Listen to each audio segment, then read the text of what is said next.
کہ صرف عورت کا یا مرد کا بالغ ہونا کافی نہیں ہے شادی کرنے کے لیے، اس کی ذہنی بلوغت بھی ہونی چاہیے، فائنینشلی وہ فیملی کو سپورٹ بھی کر سکتا ہو۔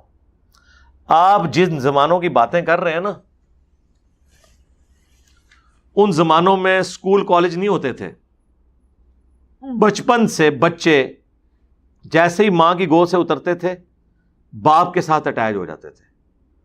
آپ کو حیران کن بات بتاؤں، آج جو اٹیچمنٹ اولاد کی ماں کے ساتھ ہے نا، عرب ملکوں میں یہ اٹیچمنٹ باپ کے ساتھ ہوتی تھی، ماں تو شاہی کوئی نہیں ہوتی تھی۔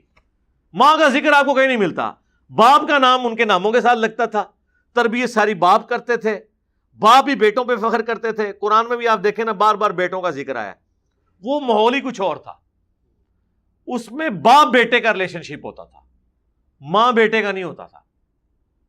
مکمل طور پہ وہ کیا سکھانا ہوتا تھا؟ گھوڑ سواری سکھانی ہوتی تھی، تلوار، نیزہ چلانا، قبائلی سسٹم میں یہ ساری چیزیں آپ کو آنی چاہیے اپنی حفاظت کے لیے۔ تو بچے بچپن میں باپ کے ساتھ اٹیچ ہو جاتے تھے، اس کی وجہ سے باپ بچوں کو بچپن ہی میں ہر چیز کے اوپر ایجوکیٹ کر دیتے تھے۔ میں آپ کو وثوق کے ساتھ کہتا ہوں، ہم لوگ اپنی ینگ ایج میں سیکس کے بارے میں اتنے ایجوکیٹڈ نہیں تھے جتنے کہ صحابہ کرام کے بچے ان زمانوں میں ایجوکیٹڈ ہوتے تھے۔ جن عمروں میں ہمارے نوجوانوں کی شادیاں ہو رہی ہوتی ہیں، اتنی عمروں میں ان کے بچوں کی شادیاں ہو رہی ہوتی تھی۔ ہاں، چھوٹی چھوٹی عمر میں شادیاں ہو جاتی تھی۔ تو ان ساری چیزوں میں وہ ایجوکیٹ ہو جاتے تھے۔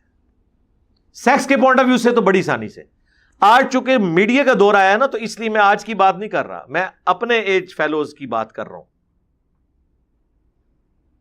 اور پھر گھروں میں لوگوں نے جانور بھی پالے ہوتے تھے، بکریاں بچے دیتی تھیں، ان کو اس طرح کی ساری چیزوں کے بارے میں ایجوکیشن بچپن میں ان کی نیچر کا حصہ ہوتا تھا۔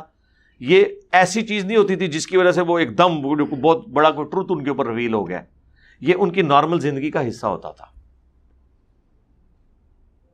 اس صورتحال میں شادی چھوٹی عمر میں ہو جانا کوئی معیوب بات نہیں تھی، لیکن آج کل آپ